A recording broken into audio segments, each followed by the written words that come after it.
wondering, we speak and we've all kind of agreed in the world that life started in Africa, cradle of humankind and all those things. Reading about the origins of the Hindu faith and those things had me questioning, and I'm not sure if there could be an argument that life could have started in India or around there.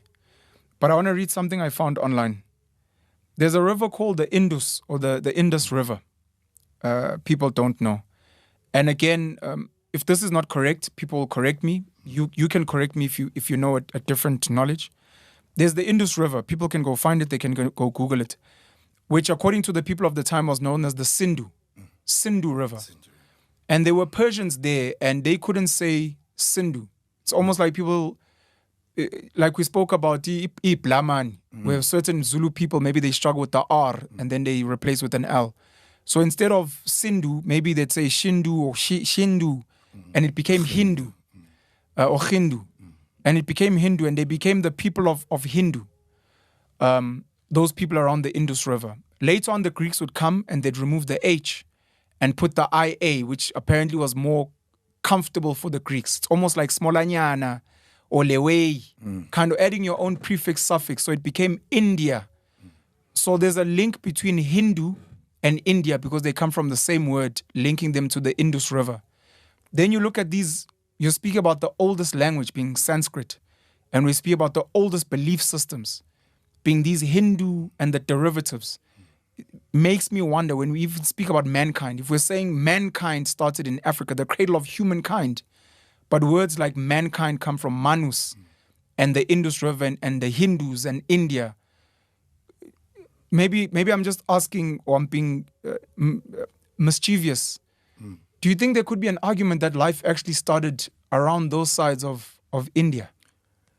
Yeah, because the worldview was that the whole planet at some point is known as Bharatvarsha.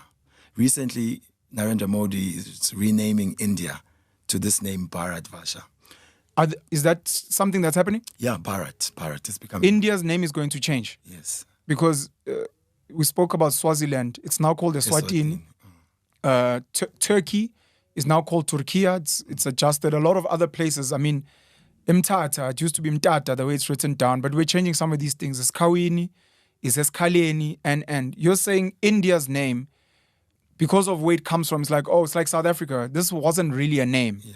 We're going to go back to actually what it was called. Which is Bharat. Bharat. So the Vedas, the Vedic knowledge and the culture thereof, which is known as Sanatan Dharma, or Sanatan means eternal, Dharma means codes of conduct. Yeah, a proper behavior. Yes, Dharma, which is one of the principles of Hinduism. Yes, yeah. You find it also. Buddhism also talks of Dharma. Yeah. But point is that this wisdom of the Vedas was for the entire planet. So it wasn't Africa there, China there, sure. South America as we look at it. Even we hear the geography of the planet changed due to some tectonic plates shifting and stuff. So you go to South America, you find pyramids. You find pyramids in Egypt. You find them in South India. Sure. So it's one people. There's a great wall I heard about, I don't know if it's in Benin or somewhere there, which apparently is better than or bigger than the Great Wall of China. Yes. Sorry, please continue. So you find that the human race is divided based on its psychophysical nature. Yeah. So there's a class of what is known as intellectuals. They were called Brahmanas. Brahmana, it means they have a focus on the spiritual values of life. They studied the wisdom. Yeah. So then the culture was then kept, they were like the custodians of this wisdom. So that is what is now in the area of Southeast Asia and the area of India. Yeah. So India is younger than the Vedas. Okay. So the history of mankind, if it was indeed on this particular continent now, would be credited to everyone, not just those who now find themselves on this piece of land. With your knowledge and your understanding, when you speak about we all yearn for the same thing, we have souls.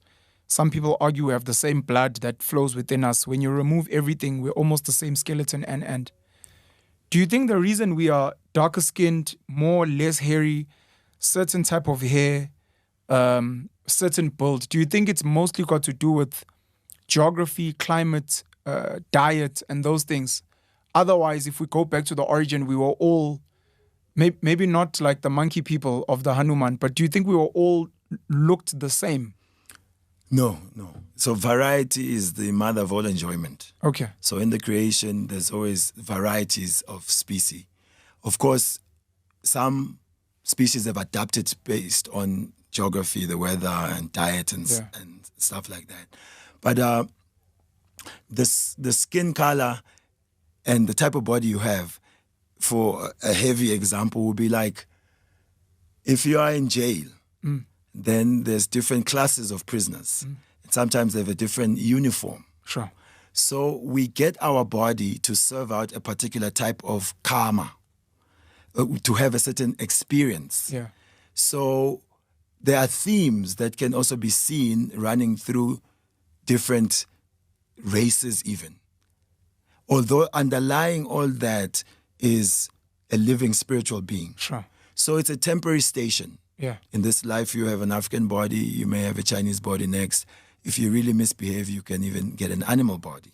If you misbehave. Fully, yeah. This is under your belief system?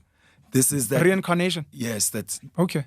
And interesting enough, on that one, just recently, you probably know this one guy, Schultz, and his guys, Fragrant podcast. Anyway, on Netflix, they've got a series, Surviving Death. Sure. And episode 6 is delving into cases of kids who are speaking of their previous lives. Jeez. Previously, this reincarnation, as soon as you mention it, people are like, hey, we don't believe. But there's a lot of science also showing hypnotic regressions, past life memories. But reincarnation is not being endorsed that let us keep reincarnating. But real knowledge teaches us, let's end the cycle of birth and death and let us transcend to the eternal world. So the spiritual wisdom, which was preserved in what is called India now, is actually a spiritual wisdom for all of humankind.